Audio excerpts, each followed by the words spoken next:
Okey. Ni kereta yang ketiga. Kereta yang ketiga dah siap dah. Tinggal tambah-tambah logo apa semua dah settle. Logo dia ni. Logo dia kan.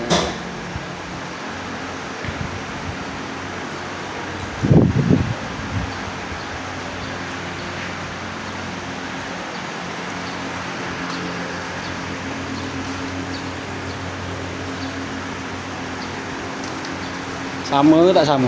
Sama ke tak sama?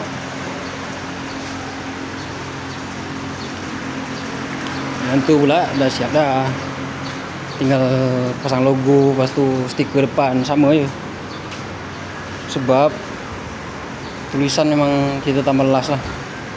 Kita setelkan tepi-tepi dulu.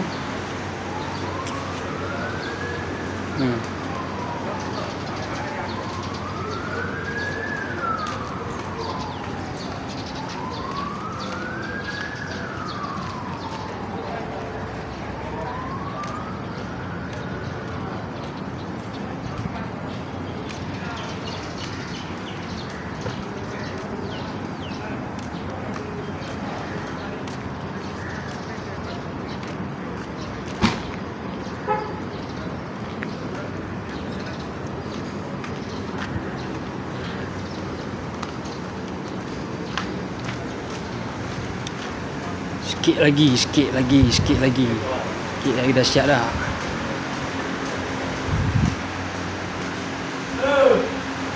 Oi.